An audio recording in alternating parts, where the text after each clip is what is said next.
The scent of expensive whiskey burned my nostrils as it soaked through my white uniform shirt, turning the fabric translucent against my skin. Ice cubes clattered to the floor around my feet, melting into small puddles that reflected the dim Edison bulbs hanging from the exposed brick ceiling of Bellisimo's. Time slowed as laughter erupted from table 7, 4 men in tailored suits, their Rolex watches glinting as they raised their remaining drinks in mock toasts. I stood frozen, humiliation burning hotter than the alcohol seeping through my clothes. "Looks like you could use a drink, sweetheart," sneered the one who'd thrown his glass, some finance type with too much money and too little decency. His friends howled with laughter, drawing stares from the other patrons of the upscale Italian restaurant. I blinked back tears, feeling exposed, as the wet fabric clung to my body. 6 months at this job, 6 months of double shifts and sore feet, of memorizing wine pairings and enduring wandering hands from customers who thought a good tip entitled them to more than service. "I'm so sorry," I whispered, the automatic apology escaping my lips before I could catch it. That's what they'd reduced me to, apologizing for their cruelty. My hands trembled as I bent to gather the shattered glass, the sharp edges threatening to slice my fingers. The restaurant had fallen quiet except for the low murmur of uncomfortable witnesses and the continuing snickers from table 7. Riley, Marcos, the floor manager, appeared beside me, his voice low. "Go clean yourself up. I'll handle this." I nodded mutely and backed away, clutching my serving tray against my chest like a shield. As I retreated toward the staff bathroom, I caught a movement at the corner of my eye. Someone watching from the shadowed booth in the back corner. I'd noticed him earlier, of course, the kind of man who commands attention without seeking it. Dark suit, perfectly tailored to broad shoulders, no tie, just the top button of a crisp white shirt undone, revealing a sliver of tanned skin. He sat alone, a single tumbler of amber liquid untouched before him, observing the room with casual intensity. What struck me most were his eyes. Dark and calculating beneath perfectly arched brows. They hadn't left me all evening, following as I moved between tables, making me fumble water pitchers and nearly drop a tray of appetizers. There was something predatory in that gaze, something that made my skin prickle with awareness. Now those eyes were fixed on table 7, his expression unreadable in the dim light. Something cold settled in my stomach at the sight. Not fear, exactly. Something deeper, more instinctive, like spotting a wolf in the forest and knowing you've already been seen. In the cramped staff bathroom, I dabbed at my shirt with paper towels, the material sticking to my skin in embarrassing transparency. My reflection stared back at me, pale face flushed with humiliation, blonde hair falling loose from its practical bun, blue eyes rimmed with unshed tears. "Pull it together, Riley," I whispered to myself. "You need this job." The truth hung heavy around my neck. Rent due in 3 days, a refrigerator holding nothing but condiments and a half-empty carton of milk, and the persistent calls from collection agencies about medical bills I couldn't pay. My father's cancer treatments had drained what little savings I'd managed to scrape together waiting tables since dropping out of college to care for him. Now he was gone, leaving me with nothing but debt and the hollow echo of an empty apartment. I twisted my hair back into a tight bun, splashed cold water on my face, and straightened my shoulders. 6 more hours on my shift. I could endure anything for 6 hours. When I emerged, Marcos met me with a clean shirt from the lost and found box. "Those guys at 7 settled their bill and left," he said, not quite meeting my eyes. "Big tip. Meaning management wouldn't be asking them not to return, regardless of how they'd treated staff." I nodded, unsurprised. Money talked at Bellissimo's, and people like me just served at dinner. I changed quickly and returned to the floor, my professional smile plastered back in place, though it felt brittle around the edges. The dining room had resumed its normal hum of conversation and clinking silverware. Table 7 was empty now, littered with crumpled napkins and half-eaten entrees. As I approached to clear it, I noticed something unusual. The dark-eyed man from the corner booth was gone too. The night dragged on, my humiliation fading into the background noise of aching feet and mental calculations about which bills I could postpone another week. By closing time, I was running on autopilot, rolling silverware into napkins for tomorrow's service while the other servers counted their tips. "Hey, Riley." Marcos appeared at my side, holding out an envelope. "Someone left this for you." I frowned, taking the plain white envelope. "A customer?" He shrugged. "The guy from booth 19. The corner one?" My pulse quickened as I slid my finger under the flap. Inside was a stack of crisp $100 bills. More money than I made in 2 weeks. "What the hell?" I whispered, quickly tucking the money back into the envelope when I caught Sophia, another server, watching with undisguised curiosity. "There's a card," Marcos said, pointing to a small rectangle of heavy cream cardstock that had fallen onto the counter. In elegant black script, it read simply, "For the dry cleaning. AV." "Who is AV?" I asked, but Marcos just shrugged again. "Never seen him before tonight, but whoever he is, he ordered our most expensive whiskey and didn't touch it. Left a $1,000 tip too." I stared at the envelope in my hand, unease creeping along my spine. This was too much money for dry cleaning a cheap uniform shirt. Way too much. What did this stranger want from me? Outside, the October night had turned cold, a cutting wind sweeping between the tall buildings of downtown. I pulled my thin jacket tighter around me, wishing I'd had the foresight to bring a scarf. The restaurant was in the business district, largely deserted at this hour, except for the occasional late-night office worker hurrying toward the parking garages. I headed for the bus stop 3 blocks away, my footsteps echoing on the empty sidewalk. The weight of the envelope in my purse seemed to grow heavier with each step. Common sense told me to return it, that no one gave away money without expecting something in return. But another voice, the one that remembered my empty refrigerator and looming eviction notice, whispered that maybe, just maybe, this was the stroke of luck I desperately needed. The sound of an engine purring to life made me jump. A black Bentley with tinted windows had pulled away from the curb half a block ahead. I hadn't even noticed it parked there, which seemed impossible, given how out of place such luxury looked in this neighborhood after dark. As it glided past, I caught a glimpse of the driver, solid build, close-cropped hair, the unmistakable bulge of a shoulder holster beneath his jacket. My breath caught in my throat as the rear window lowered slightly, just enough to reveal the profile of the man from booth 19. Our eyes met for a brief moment, before the window raised again, and the car accelerated smoothly away, leaving me standing alone beneath the harsh glow of a streetlight. I didn't sleep that night. The envelope sat on my kitchen counter while I paced my tiny apartment, arguing with myself about what to do with it. By morning, necessity had won over caution. I paid my rent and bought groceries, promising myself I'd find a way to return the rest. The following evening, I arrived at Bellissimo's to find Marcos waiting for me, his expression unusually grave. "Riley, there's someone here to see you," he said, his voice low as he nodded toward the manager's office. "Me? Who? I don't know, but he asked for you specifically." He hesitated. "He's with Mr. DeLuca." Anthony DeLuca, the owner of Bellissimo's, rarely set foot in the restaurant, preferring to leave day-to-day operations to his managers. In the 6 months I'd worked there, I'd seen him exactly twice. Dread pooled in my stomach as I followed Marcos to the office. Had someone reported me for accepting that money? Was I about to be fired? When Marcos opened the door, I froze in the threshold. Anthony DeLuca stood behind his desk, his normally confident demeanor subdued, but it was the other figure in the room that captured my attention, the man from booth 19, now standing at the window overlooking the restaurant floor.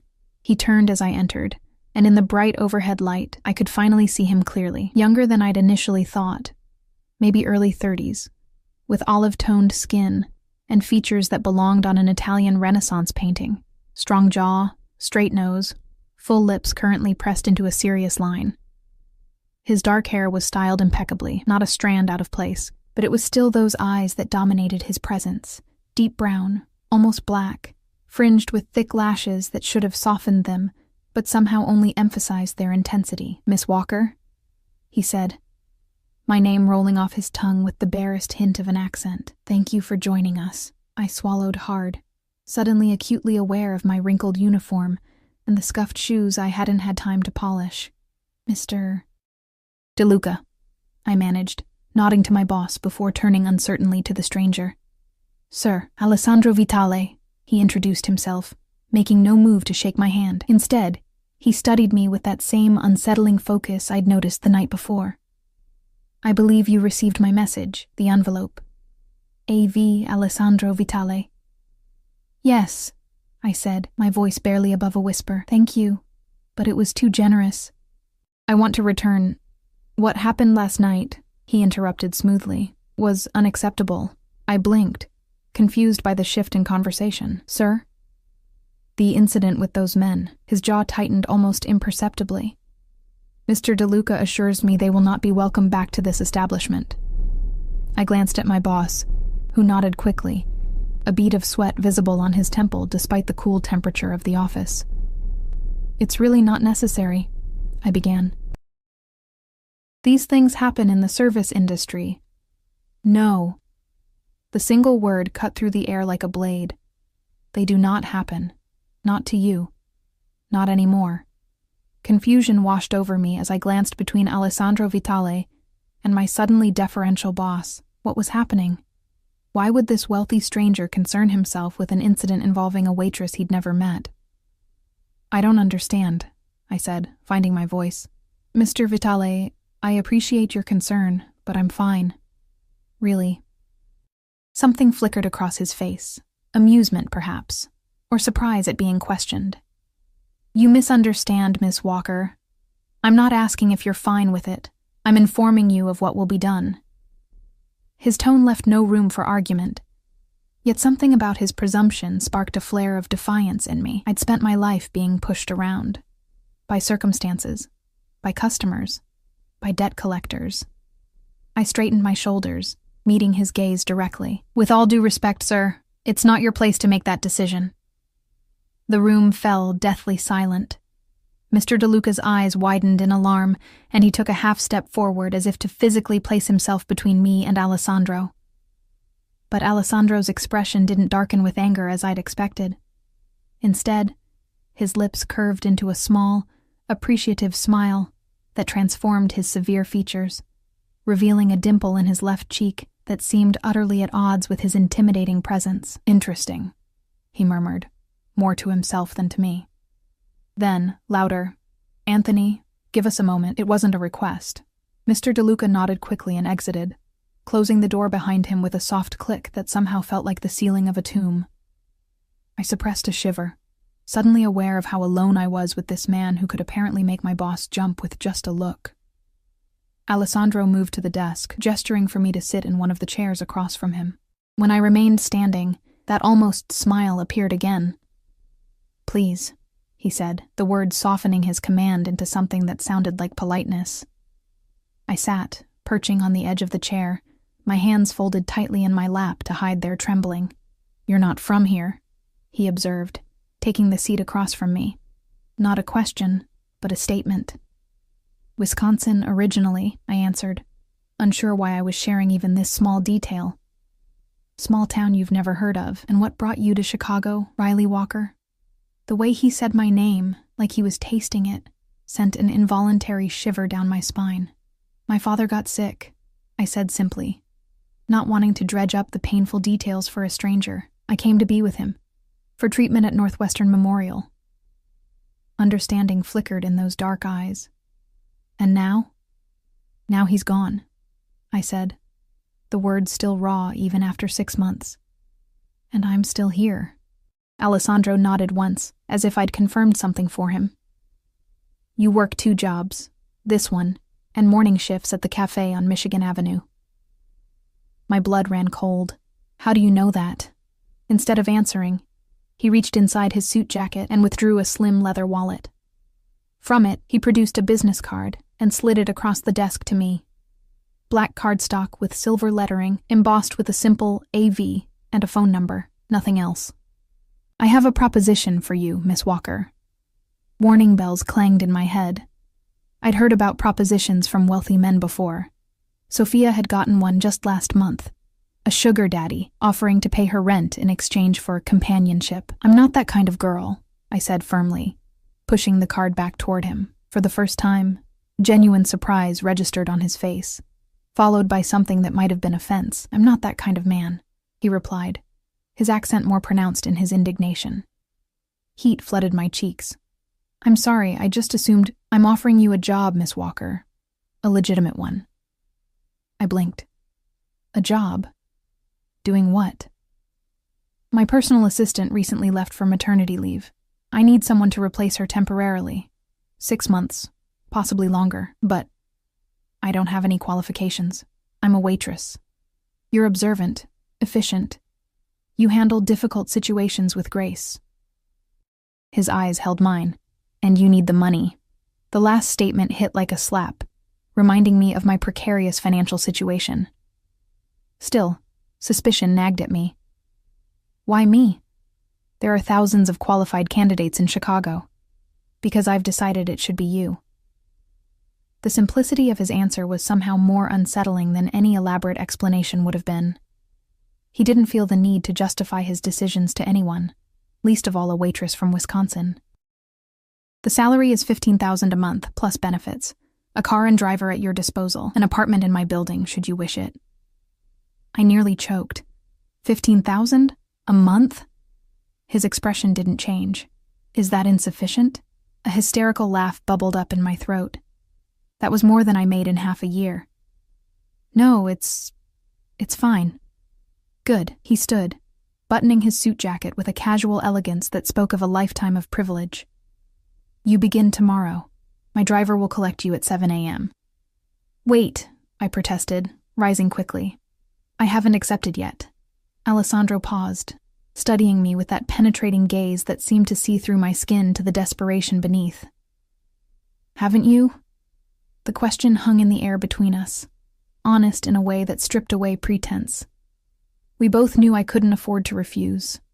My father's medical bills alone. What would I have to do? I asked finally. "Manage my schedule. Coordinate with my security team. Handle correspondence." He listed the duties as if they were perfectly ordinary tasks that justified an extraordinary salary. "Nothing beyond your capabilities." Something about this didn't add up. Men like Alessandro Vitale didn't pluck random waitresses from obscurity for high-paying positions. There was more to this story, more that he wasn't telling me. "Who are you, really?" I asked softly. A ghost of that dimpled smile appeared again. "Someone who repays debts, Miss Walker. You'll come to understand that about me." "What debt?" "We've never met before last night." Alessandro stepped closer, close enough that I could smell his cologne. Something expensive and subtle, with notes of cedar and bergamot. "Your father," he said quietly. "Thomas Walker. He was a good man." The floor seemed to shift beneath me. "You knew my dad?" "We had business together many years ago. He did me a service I never properly repaid." His eyes softened fractionally. When I recognized his daughter, I knew I had my chance to make it right. "You recognized me?" I whispered, disbelief flooding through me. "How?" "You have his eyes." Alessandro's gaze lingered on my face. The same shade of blue, determined, honest. Tears pricked at the corners of my eyes. My father had never mentioned knowing anyone like Alessandro Vitale. What kind of business could a high school science teacher from Wisconsin possibly have had with this clearly powerful man? "Think about my offer," Alessandro said, stepping back. "Though I suspect I already know your answer." As if on cue, the door opened, and Mr. DeLuca reappeared, his expression carefully neutral. "Alessandro," he said, with the deference one might show royalty, "your car is waiting." Alessandro nodded once, then turned those intense eyes back to me. "Until tomorrow, Miss Walker." It wasn't a question. After he left, the office felt emptier somehow, as if he'd taken all the oxygen with him. Mr. DeLuca watched me with an unreadable expression. "Riley," he began, his voice uncharacteristically gentle. "Do you know who that was?" I shook my head. He sighed, rubbing a hand over his face. "Alessandro Vitale is not someone you say no to. Whatever he's offering you, I suggest you take it." "You sound afraid of him," I observed. "Not afraid," he corrected carefully. "Respectful. His family has influence in this city, the kind that doesn't make the newspapers. A chill ran down my spine as understanding dawned. The expensive suit, the driver with the shoulder holster, the way my boss had practically kowtowed to him. "He's connected," I said, the euphemism hanging between us. "Mafia?" Mr. DeLuca winced at the blunt word. "Old Italian families prefer business interests.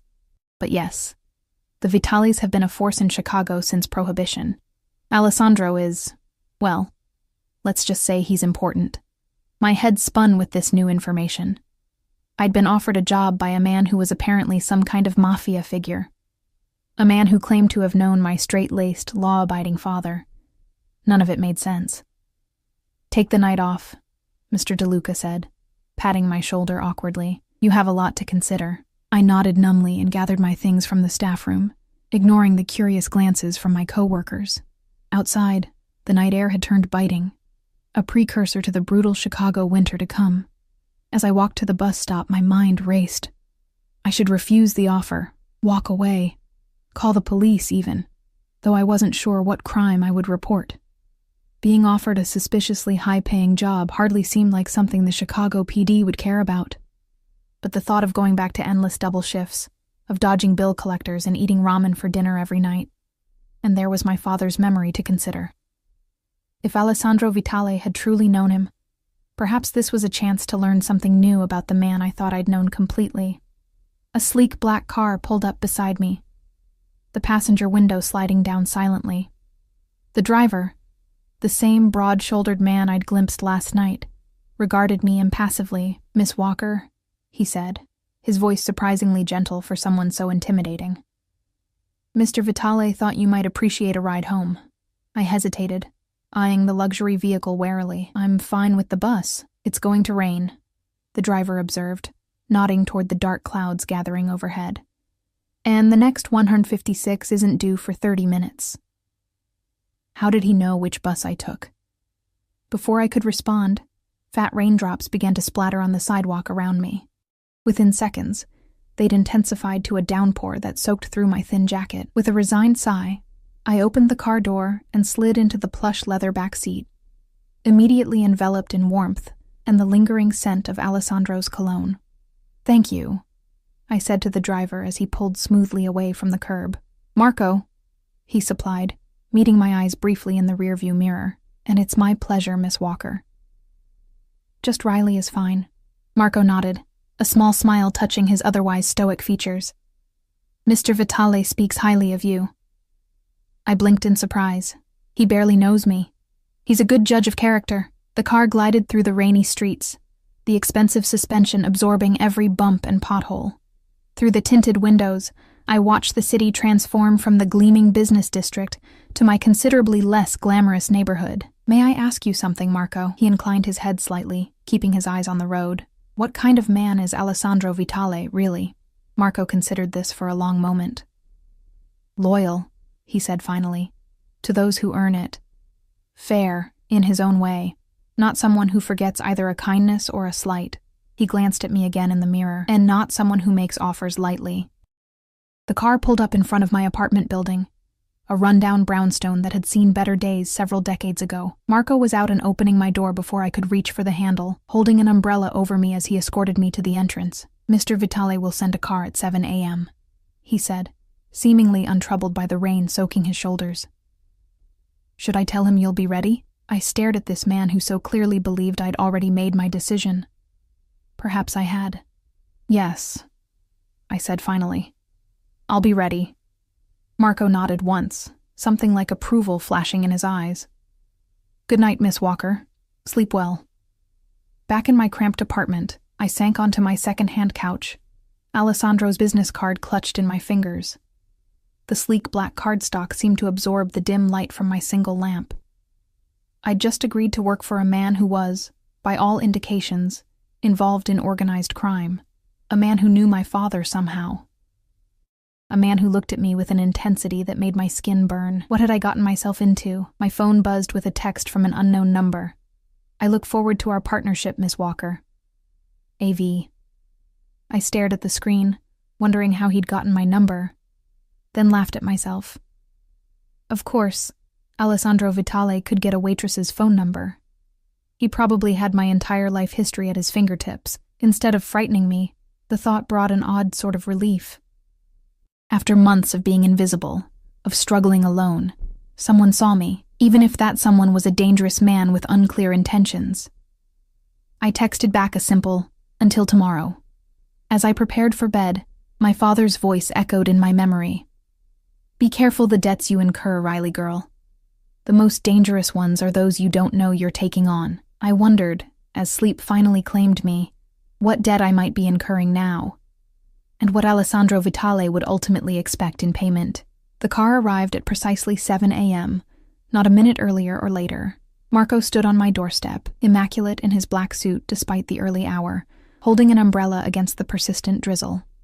"Good morning, Miss Walker," he greeted me, his expression professionally neutral as he took in my appearance. I'd agonized over what to wear, settling finally on the one business-appropriate outfit I owned, a navy pencil skirt and cream blouse I'd worn to my father's funeral, paired with sensible black heels. My blonde hair was pulled back in a sleek ponytail, and I'd applied minimal makeup, aiming for professional rather than glamorous. "Is this appropriate?" I asked hesitantly as Marco opened the car door for me.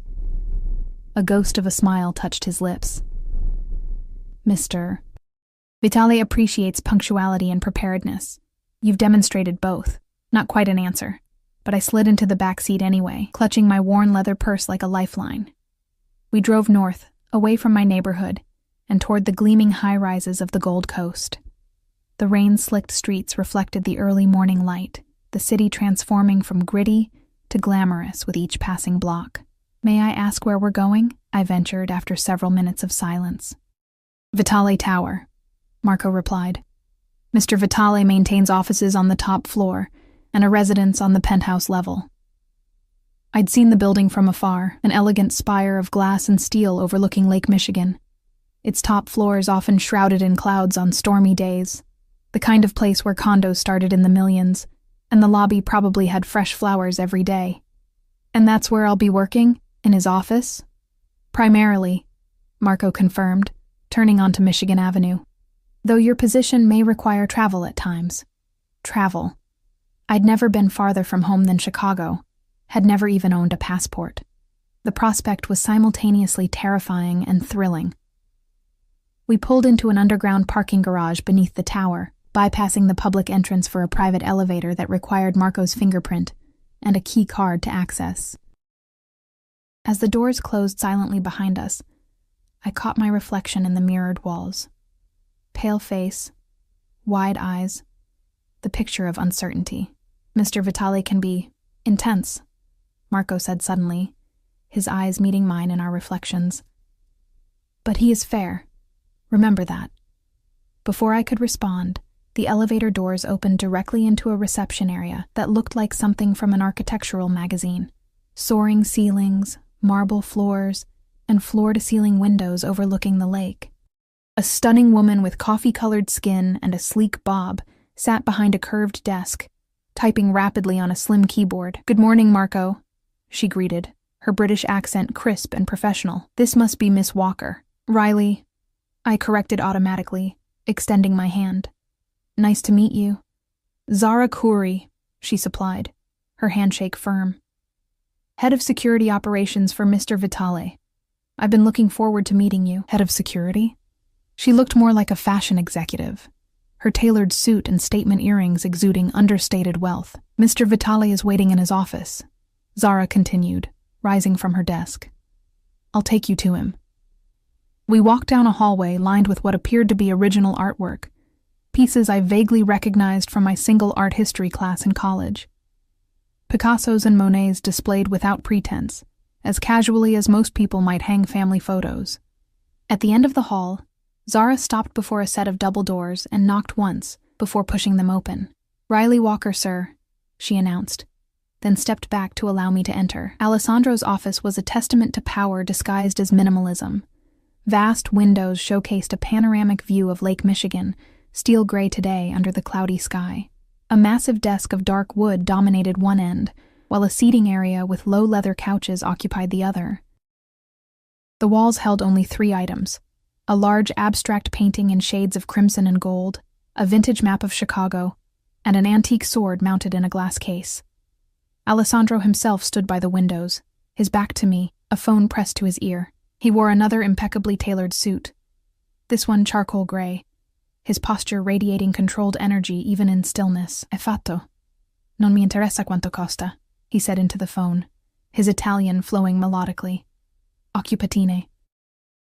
He ended the call and turned, those intense eyes finding mine immediately.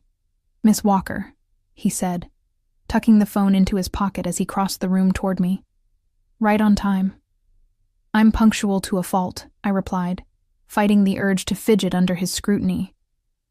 That hint of a smile touched his lips again. "A valuable quality." He gestured to the seating area. "Please, sit. Would you like coffee? Tea? Coffee, please. Black."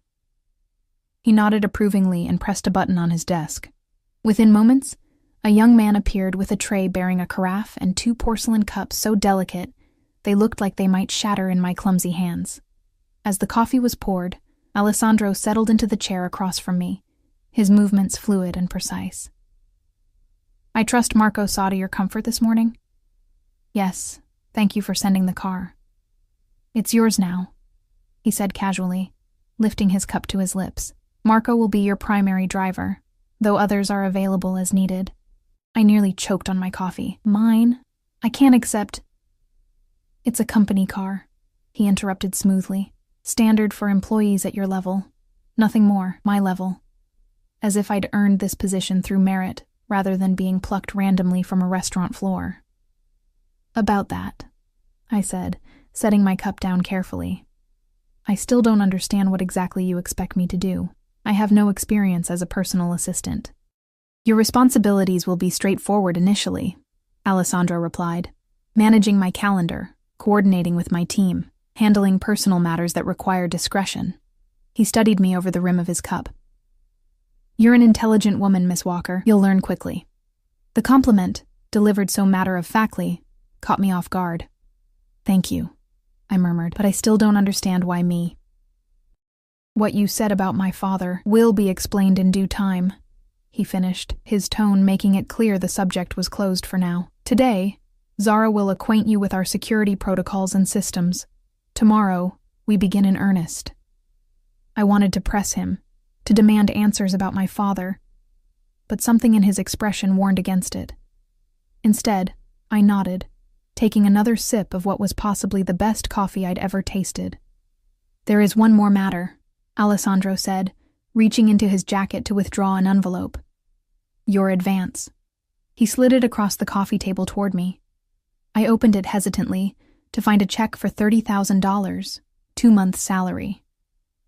"I haven't earned this yet," I protested. "Consider it a signing bonus to settle any outstanding matters. My father's medical bills. Of course he would know about those. I've taken the liberty of having your things moved to an apartment in this building," he continued, as if he hadn't just handed me a small fortune. "The 27th floor.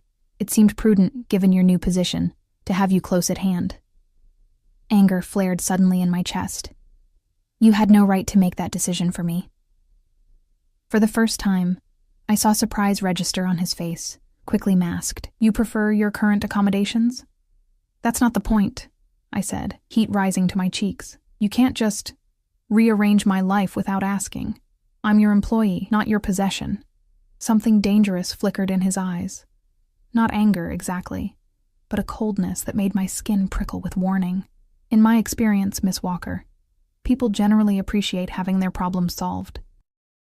"Not when it makes them feel powerless," I countered, meeting his gaze despite the rapid beating of my heart.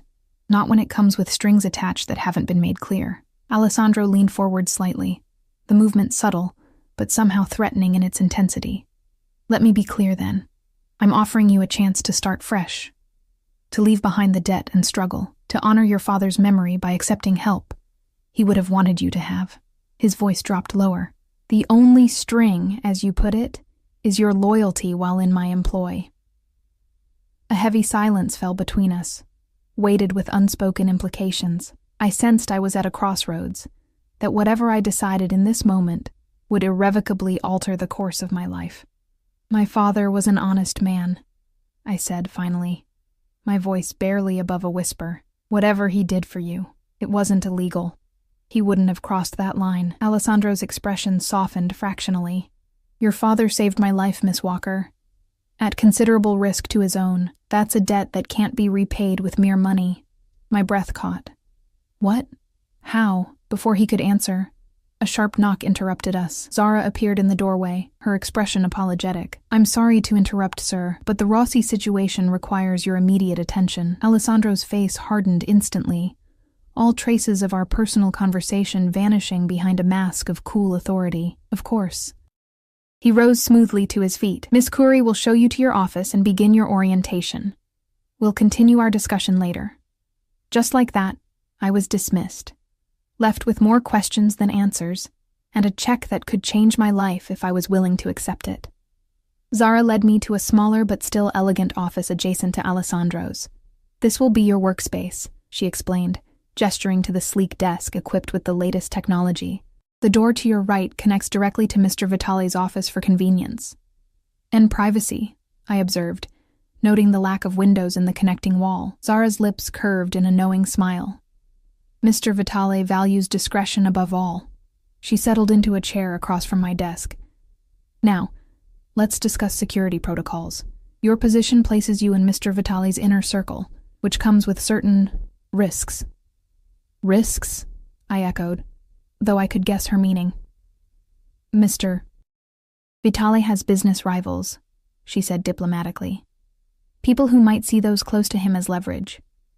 Your safety is now a priority for our security team. The implication was clear. By accepting this position, I was stepping into a dangerous world. One where waitresses could become targets simply by association. That's why he wanted me to move into the building, I realized. For security. Zara nodded. The 27th floor is reserved for key personnel. My apartment is across the hall from yours. Marco is 2 doors down. A gilded cage, then. Protection that doubled as surveillance.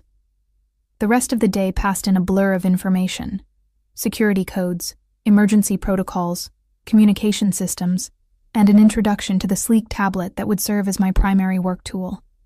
By afternoon, my head was spinning with new names and procedures. That's enough for today, Zara said finally, checking her watch. Marco will show you to your apartment tomorrow, 7 a.m. sharp. Marco appeared as if summoned, his expression unreadable as he escorted me back to the elevator. We rode in silence to the 27th floor, where he led me to a door marked 2703. Your keycard will access only this floor, the garage level, and the office suite, he explained, handing me a slim card embossed with the Vitale logo. For security reasons, of course, I murmured, too overwhelmed to argue. When Marco opened the door to my apartment, I froze in disbelief. The space before me was larger than my entire previous apartment building. An open-concept layout with soaring ceilings, floor-to-ceiling windows, and furniture that looked straight out of a design magazine. This can't be right, I whispered. Mr. Vitale insisted you have one of the corner units, Marco said, as if that explained everything. Your personal belongings have been unpacked in the bedroom. If you need anything, simply press 9 on the house phone. After he left, I wandered through the space in a daze, trailing my fingers over surfaces too expensive to name. In the bedroom, I found my meager possessions, the few photos of my father, my small collection of well-worn books, my clothes hanging in a closet larger than my old kitchen. The contrast was jarring, my shabby life transplanted into this luxury like a weed among orchids. On the bedside table lay a small box, with a note in now familiar handwriting, for emergencies, AV. Inside was a sleek smartphone, already activated and programmed with a handful of contacts. Alessandro, Zara, Marco, and something simply labeled security. As I sat on the edge of the absurdly comfortable bed, the events of the past 24 hours crashed over me like a wave. I'd gone from struggling waitress to the personal assistant of a man who was, by all indications, deeply embedded in Chicago's criminal underworld. A man who claimed to owe my father a life debt. A man whose dark eyes followed me with an intensity that bordered on possessive. My phone, my old phone, buzzed with a text from Sophie. Where are you? DeLuca says you quit? I stared at the message, unsure how to respond. How could I explain what had happened when I barely understood it myself? Before I could decide, the new phone chimed with its own message. I hope the apartment meets your needs. Dinner, my penthouse, 8 p.m. We have much to discuss. AV. Not a request, not even a question. I glanced at the clock. 6:30 p.m. 90 minutes to prepare for dinner with Alessandro Vitale, a dinner where, presumably, he would finally explain his connection to my father and what exactly he expected from me in return for his generosity. I showered quickly in the luxurious bathroom, trying not to become distracted by the multiple shower heads and imported toiletries. After wrapping myself in the softest towel I'd ever touched, I faced the closet dilemma. Nothing I owned seemed appropriate for dining with a man like Alessandro. As if anticipating this problem, a section of the closet held clothes I'd never seen before. Designer pieces with tags still attached, in exactly my size. The presumption should have angered me, but exhaustion had dulled my indignation to a distant throb. I selected a simple black dress that seemed the least ostentatious of the options, paired with low heels I could actually walk in. After drying my hair and applying minimal makeup, I studied my reflection critically. The woman in the mirror looked like a stranger, someone polished and put together, someone who might belong in Alessandro Vitale's world, but the fear in her blue eyes gave her away. At precisely 7:55, a soft knock announced Marco's arrival to escort me to the penthouse. As the private elevator ascended to the top floor, I took deep breaths to calm my racing heart. Mr. Vitale values honesty, Marco said suddenly, breaking our usual silence, even when it's uncomfortable. Before I could ask what he meant, the doors opened onto an entry foyer more suitable to a mansion than an apartment. Alessandro stood waiting, having exchanged his business suit for dark trousers and a crisp white shirt, open at the collar. The casual elegance of his attire somehow made him more intimidating, not less.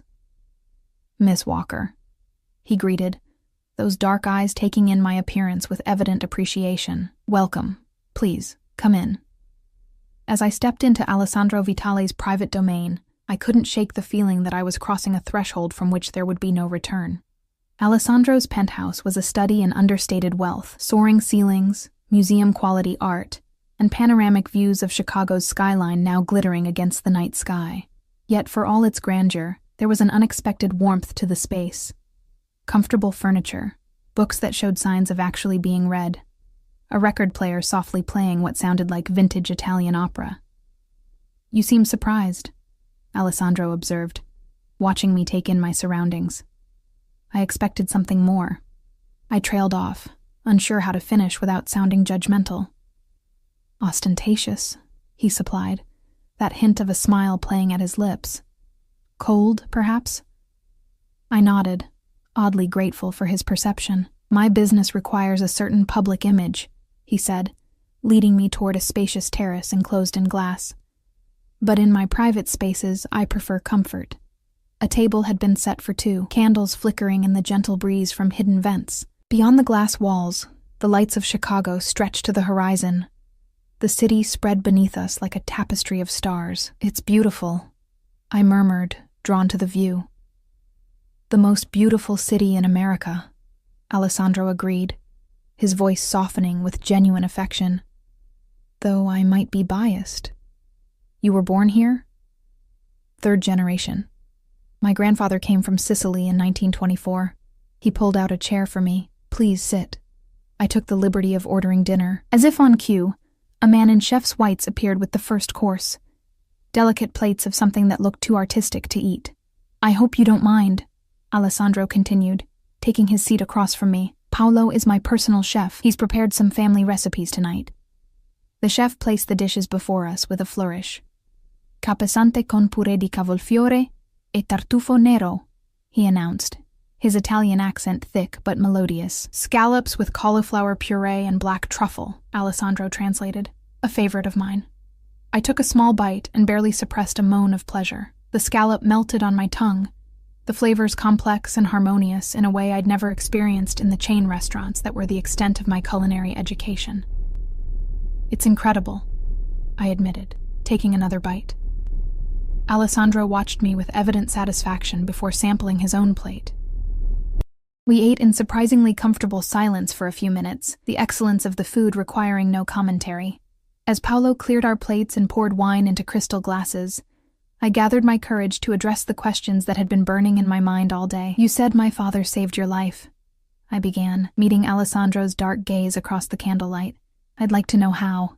Something like respect flickered in his eyes, perhaps approval of my directness. He took a measured sip of his wine, considering his response. "It was 15 years ago," he said finally. "I was 22, just finishing college. My father sent me to Wisconsin on business. Legitimate business," he added, seeing my expression. "Timber mills. The Vitale family has diverse interests. Not all of them." He paused. "Controversial." I nodded, encouraging him to continue. "I was driving back to Chicago late one night. January. Terrible weather. My car hit a patch of black ice on a deserted stretch of highway and went off the road." His expression darkened at the memory. "The car rolled several times down an embankment.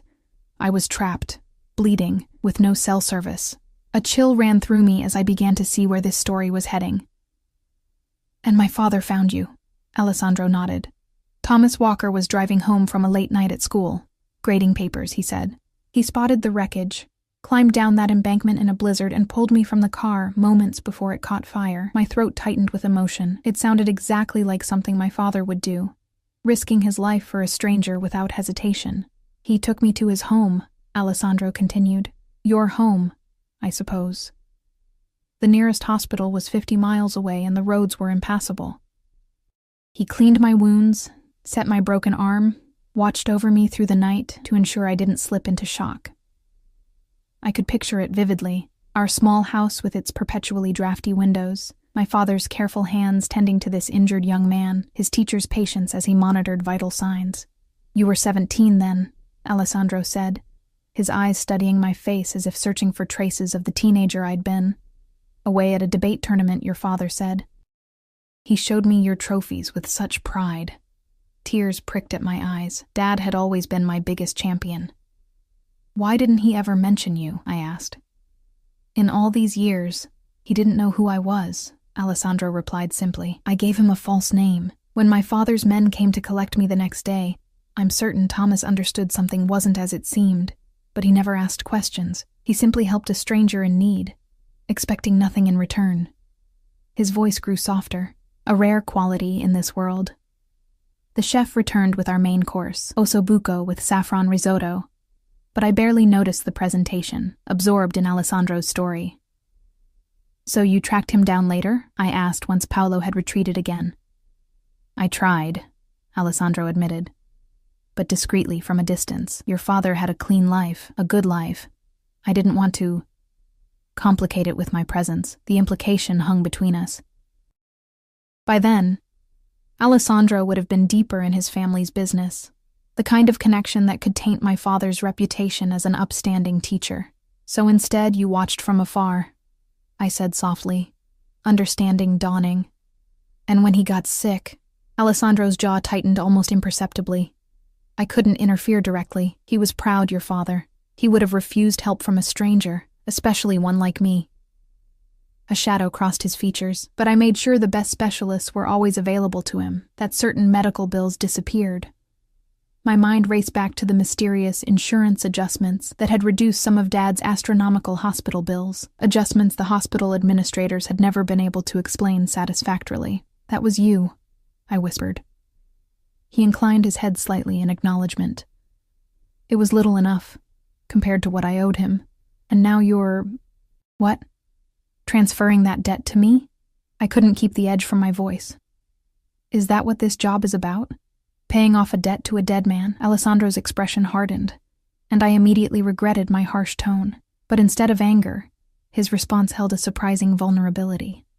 "When I saw you in that restaurant," he said quietly, "being humiliated by those men not fit to breathe the same air as Thomas Walker's daughter, something shifted in me."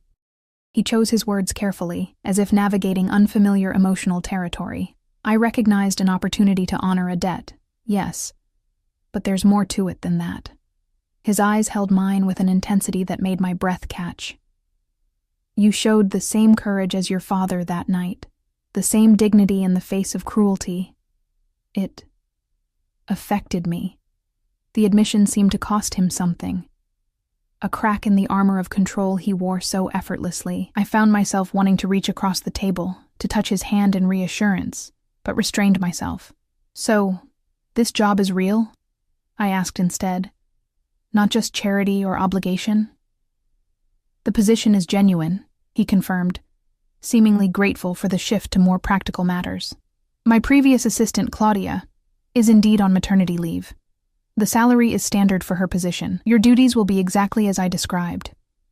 Relief washed through me, though uncertainty still lingered. "And after the 6 months, when she returns?" Something unreadable flickered in his eyes. "We'll reassess then. Perhaps you'll find you have a talent for this work. Or perhaps you'll have saved enough to pursue other opportunities. Finish your degree, perhaps." The thought was tempting. Returning to the education I'd abandoned to care for my father, building a future on my own terms. But something about Alessandro's expression suggested he wasn't being entirely forthcoming. "And what about your other business interests?" I asked carefully. "Will I be involved in those too?" Alessandro's face closed like a shutter. "My personal assistant manages my legitimate affairs only, Miss Walker.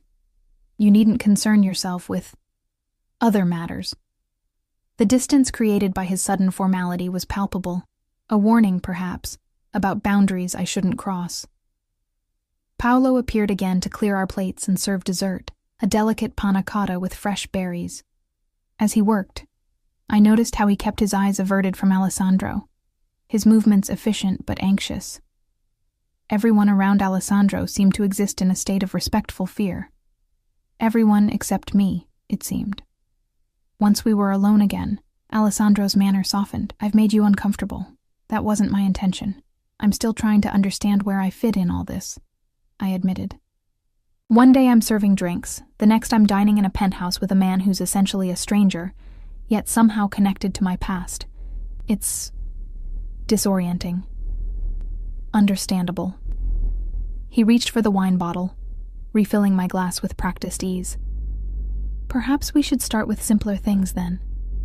Tell me about yourself, Riley Walker." The use of my first name, spoken in that slight accent, sent an unexpected shiver down my spine.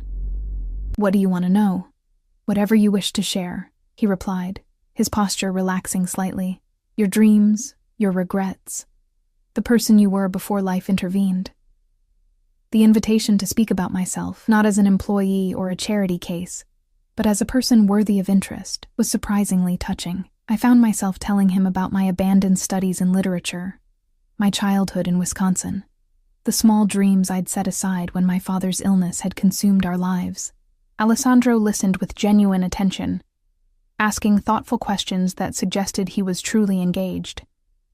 As the evening progressed, the formality between us gradually dissolved, replaced by something that felt almost like friendship. "You're an old soul," he observed as I described my love of classic novels. "That's rare in someone your age." "My father used to say the same thing," I replied, surprised by how easily I could speak of Dad without the usual stab of grief. He'd find me reading Austen under the covers with a flashlight and just shake his head. Alessandro smiled, a real smile this time, not the guarded version I'd seen before.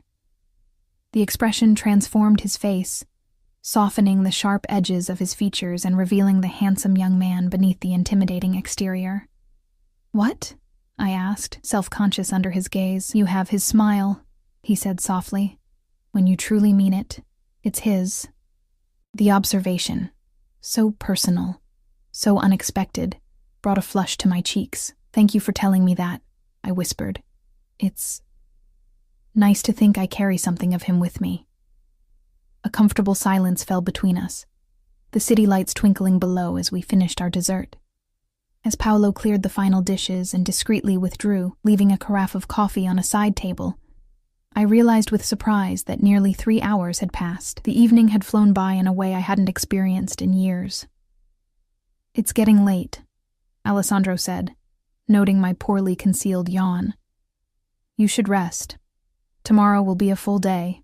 He escorted me to the private elevator, his hand hovering near the small of my back without quite touching me, a gesture both protective and respectful of boundaries. "Thank you for dinner," I said as the elevator doors opened. "And for telling me about my father." "Thank you for listening," he replied, his dark eyes studying my face as if committing it to memory. "Good night, Riley." Back in my new apartment, I kicked off my heels and sank onto the plush sofa, my mind spinning with everything I'd learned.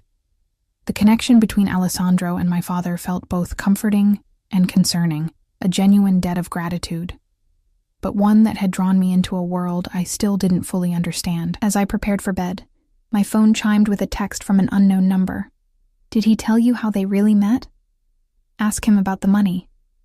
I stared at the cryptic message, a chill running down my spine. When I tried to reply, the message disappeared completely, as if it had never existed. Sleep eluded me that night, my dreams filled with icy roads and burning cars, and a younger version of Alessandro Vitale looking at me with eyes that held secrets yet to be revealed. The following week passed in a whirlwind of activity as I settled into my new role. Alessandro's business interests were indeed vast and legitimate. Real estate holdings, shipping companies, technology investments, and philanthropic foundations. My days were filled with scheduling meetings, coordinating with his executive team, and gradually learning the complex web of his business empire. Alessandro himself was often absent, disappearing for hours, or sometimes entire days on business I wasn't privy to. When present, he was unfailingly polite, but maintained a professional distance that contrasted sharply with a personal connection we'd shared during our dinner. It was after one such absence, nearly 2 weeks into my employment, that everything changed. I was working late in my office, organizing Alessandro's schedule for an upcoming trip to New York, when Marco appeared in my doorway, his usually impassive face tight with tension. "Miss Walker," he said, his voice low and urgent. "Mr. Vitale needs you. Now." The elevator ride to the garage level was silent, Marco radiating a coiled energy that set my nerves on edge. In the parking area, a different black car waited, larger than usual, with windows tinted so dark they appeared opaque. "What's happening?" I asked as Marco opened the rear door. "Mr. Vitale will explain," was all he said, gesturing for me to get in. Alessandro sat in the far corner of the back seat, shadows obscuring his face. As my eyes adjusted to the dimness, I gasped involuntarily. His white shirt was stained with what could only be blood, his right hand wrapped in a makeshift bandage. "Alessandro," I breathed, instinctively reaching for him. "What happened? Are you hurt?" "It's not my blood," he said, his voice eerily calm. "Not mostly." The car pulled away from the curb, Marco driving with one hand, while the other rested near what I now recognized as a holstered gun beneath his jacket. "I need your help, Riley," Alessandro continued, his eyes finding mine in the darkness. "No questions. Can you do that for me?" I should have been frightened, should have demanded to be taken back to the tower, to the safe, legitimate world I'd been carefully kept within. Instead, I found myself nodding, a strange calm settling over me as I reached for his injured hand. "Tell me what you need." The car sped through the darkened streets of Chicago, taking turns with practiced precision that suggested Marco was deliberately avoiding main roads. Alessandro watched me with an intensity that made my skin prickle with awareness. "There's a first aid kit under the seat," he said, his voice controlled despite the obvious pain he was in. I retrieved the surprisingly comprehensive medical kit and gently unwrapped the blood-soaked handkerchief from his hand. The cut was deep across his palm, still seeping blood despite what appeared to be a hasty attempt to close it. "This needs stitches," I said, examining the wound in the dim light. "We should go to a hospital." "No hospitals," Alessandro replied firmly. "Not tonight." I looked up at him, questions burning on my tongue, but remembered my promise. No questions. Instead, I focused on cleaning the wound as best I could with the antiseptic wipes from the kit. "Have you done this before?" Alessandro asked as I worked, watching my hands with curiosity. "My dad coached Little League," I explained, carefully applying pressure to stop the bleeding. "I patched up a lot of scraped knees and split lips over the years." A small smile touched his lips. "He taught you well." I managed to close the wound with butterfly bandages, then wrapped his hand in clean gauze. As I secured the final piece of tape, Alessandro's fingers curled around mine, holding me in place. "Thank you." he said softly. Our eyes met in the shadowed back seat, and something electric passed between us. A current of understanding, perhaps. Or something deeper. The house is secure, sir, Marco announced, breaking the moment as he pulled the car through an ornate gate that opened automatically at our approach. We had arrived at what appeared to be a large estate on the outskirts of the city, a sprawling mansion set back from the road, surrounded by manicured grounds and a high perimeter wall. Security cameras tracked our movement up the winding driveway. Where are we? I asked, unable to contain my curiosity any longer. My family home, Alessandro replied, straightening his blood-stained cuff as the car came to a stop. Where I grew up. The front door opened before we reached it, revealing a silver-haired woman in a simple black dress, her face lined with age and worry. Her eyes widened at the sight of Alessandro's appearance, but she said nothing, simply stepping aside to let us enter. Grazie, Sofia, Alessandro said, kissing the woman's cheek with evident affection. È tutto pronto? She nodded, her eyes darting to me with undisguised curiosity. Sì, tutto pronto. E la ragazza? This is Riley Walker, Alessandro said in English, placing his uninjured hand lightly on the small of my back. She's with me. Something in the simple phrase carried weight beyond its literal meaning, causing Sophia to raise an eyebrow before giving me a slight nod of acknowledgement. The guest room is prepared, she said to me, her accent thick but her English clear. If you'll follow me, she stays with me, Alessandro interrupted, his tone brooking no argument. Sophia's eyes widened fractionally, but she merely nodded again. As you wish. I'll bring fresh clothes. Alessandro led me through the mansion, a study in old-world opulence, with marble floors, antique furniture, and oil paintings of stern-faced men who shared Alessandro's strong features and penetrating gaze. Ancestral portraits, I realized, generations of Vitales. We entered what appeared to be a study, its walls lined with leather-bound books, and its center dominated by a massive desk of carved mahogany. Alessandro went straight to a cabinet in the corner, pouring himself a generous measure of amber liquid before turning to me. Drink? I shook my head. I think I need a clear head right now. He nodded, respecting my decision, and downed his own drink in a single swallow. You must have questions, he said, setting down the empty glass. You said no questions, I reminded him. A ghost of a smile touched his lips. And you obeyed. Impressive restraint. I'm full of surprises. His expression softened, revealing that rare, genuine smile that transformed his face. Yes, you are. Sophia returned with a stack of clothing, placing it on a side table before withdrawing silently. Alessandro picked up a simple black dress and offered it to me. It was my sister's, he explained. She's about your size. I accepted the garment, suddenly aware of the specks of blood that had transferred to my own clothes while tending to his hand. Where can I change? He pointed to a door on the far side of the study. Through there. The adjoining room was a luxurious bathroom, with marble fixtures and soft lighting that made even my haggard reflection look somewhat presentable. I changed quickly, the black dress fitting surprisingly well, if a bit loose around the waist. After washing Alessandro's blood from my hands, I stared at my reflection, barely recognizing the woman who stared back. 2 weeks ago, I'd been a waitress living paycheck to paycheck. Now I was standing in a Mafia boss's family mansion, wearing his sister's clothes after bandaging a wound that had clearly come from some kind of violent encounter. What was I doing here? What invisible line had I crossed? And could I ever step back across it? When I returned to the study, Alessandro had also changed into a fresh shirt and was sitting behind the desk, his bandaged hand resting on the polished surface. He looked up as I entered, his eyes traveling over me in the borrowed dress. Better? He asked. I nodded, hovering uncertainly near the door. Come, sit, he said, gesturing to a chair across from him. I owe you an explanation. I approached cautiously, settling into the leather chair that seemed to swallow me in its depth. I thought you said no questions. I'm revising the terms, he replied with a hint of wry humor. You've earned answers tonight. What happened, Alessandro? I asked softly, my concern genuine. Whose blood was that on your shirt? He studied me for a long moment, as if assessing whether I could handle the truth. There are people in this city who would challenge what my family has built. he said finally. People who don't understand the rules of respect, of territory. And one of these people attacked you? His expression darkened. They attacked a business under my protection. A restaurant in Little Italy.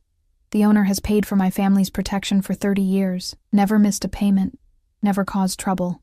I thought of Bellissimo's and Mr. DeLuca's obvious deference to Alessandro. A protection arrangement, then, the classic Mafia stereotype made real. They hurt this restaurant owner? I asked, trying to understand. They hurt his daughter, Alessandro corrected, his voice hardening to steel. 19 years old, home from college for the weekend. They wanted to send a message to me through my business associates. Horror washed through me. Is she? She'll recover, he said grimly. And those responsible have been dealt with. The implication hung heavy in the air between us. I should have been frightened, should have been running for the door. Instead, I found myself asking, "How did you cut your hand?" A flicker of surprise crossed his features, perhaps at the practical nature of my question rather than moral outrage. "Broken glass," he said after a moment. "Things got messy." I nodded, absorbing this information with a calmness that should have disturbed me. "Why bring me here? Why involve me at all?" Alessandro leaned forward, his dark eyes intense. "Because I needed to know." "Know what?" "If you would run," he said simply. "If you would see the reality of who I am, of what I do, and turn away." Understanding dawned. This was a test. He didn't deny it. "I've shown you only the legitimate side of my business until now. But that's not the complete picture of who I am, Riley. I needed to know if you could accept the whole truth." "And if I couldn't?" I asked, my voice barely above a whisper. "If I ran?" Something dangerous flickered in his eyes. "I would have let you go, set you up somewhere far from Chicago, with enough money to start fresh. But I would have had to ensure your silence." A chill ran down my spine at the implicit threat, but strangely, I wasn't afraid. Perhaps I should have been. "Is that still an option?" I asked. "Walking away?" Pain flashed across his features, so brief I almost missed it. "If that's what you want, yes. Despite what you might think of me now, I'm not in the habit of forcing people to stay where they don't wish to be."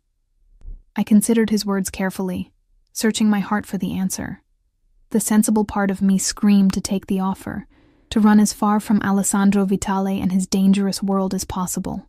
But another part, a part I barely recognized, whispered that running would mean returning to the invisibility of my old life. Here, with him, I was seen. Valued. Protected. "Why did you really choose me?" I asked, the question that had haunted me since that first night. It wasn't just about my father, was it? Alessandro's gaze was steady, unflinching. "From the moment I saw you in that restaurant, your grace under humiliation, your quiet strength, I knew you were exceptional. When I realized who you were, whose daughter." He paused, seeming to struggle with words for the first time since I'd known him. It felt like fate. "You don't strike me as a man who believes in fate," I observed. A small smile touched his lips. "Perhaps not. But I do believe in recognizing opportunity when it presents itself." "And what opportunity did I represent?" His expression grew serious again. "Someone uncorrupted by this world, someone who could see me, not just the power or the money or the fear I inspire, but me." He leaned forward, his voice dropping lower. "Do you know how rare that is, Riley? To be seen for who you truly are?" I did know. Since my father's death, I'd been invisible. Just another struggling waitress, anonymous in the city's vastness, until Alessandro had looked at me with those dark, seeing eyes. "I still don't fully understand what you want from me," I admitted. "Right now? Just your presence," he said, his honesty disarming. "Your perspective. Your trust, if you can give it." And in the future, a complexity of emotions crossed his face. Desire, hesitation, something that might have been tenderness. "That depends on you, on what you want." The air between us charged with unspoken possibilities. I should have been overwhelmed, confused by the rapid evolution of our relationship. Instead, I felt strangely clear-headed, as if the events of the night had burned away pretense and left only truth behind. "I want to understand your world," I said finally. "All of it, not just the parts you think I can handle." Surprise registered in his eyes, followed by what looked like admiration. "It's a dangerous world, Riley.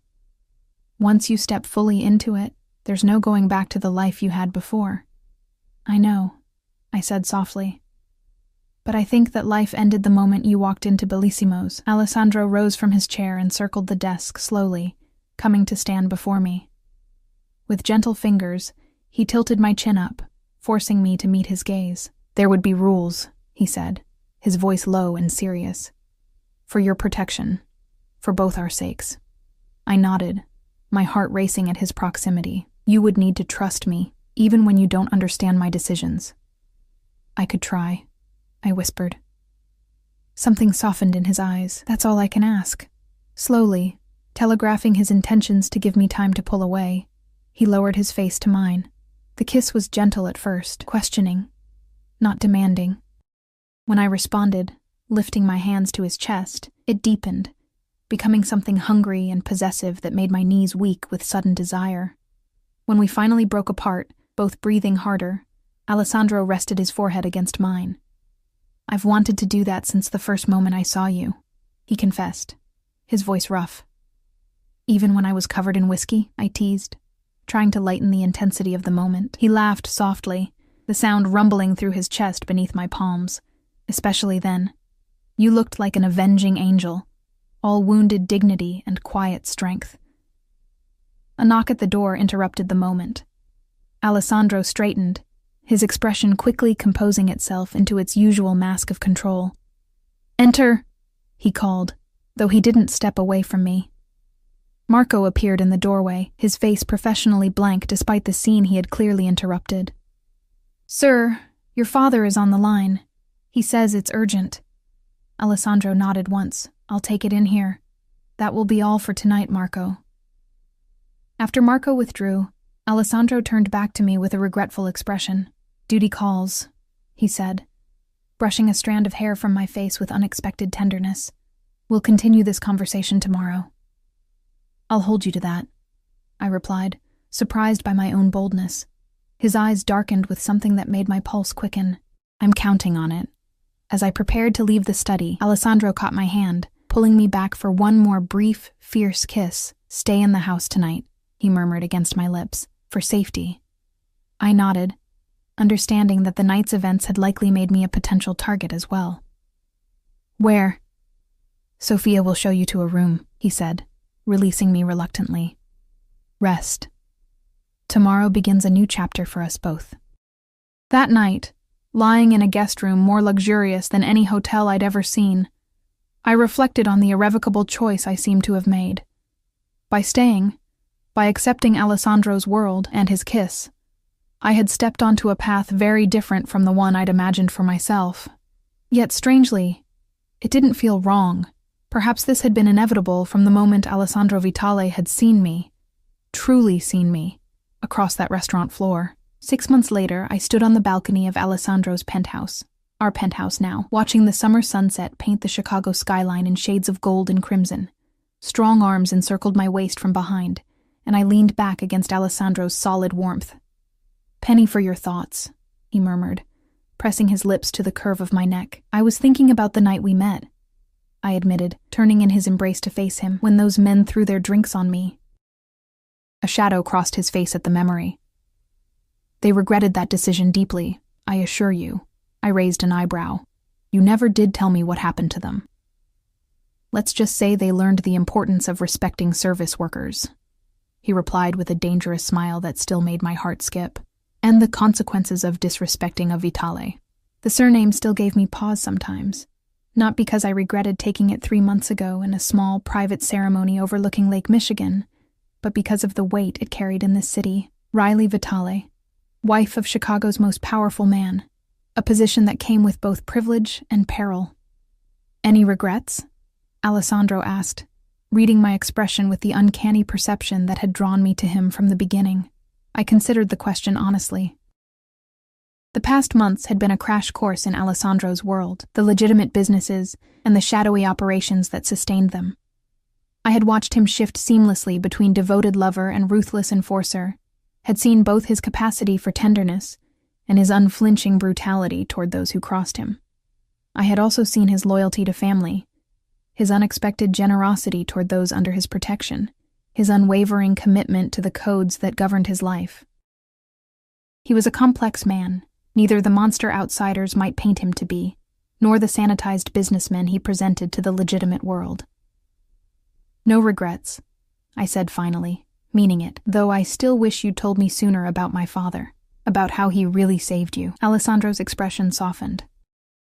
"I wasn't sure you were ready to hear that your father had been working as an accountant for my family when he found those discrepancies, that he'd risked everything to warn my father about the embezzlement that would have led to federal investigation.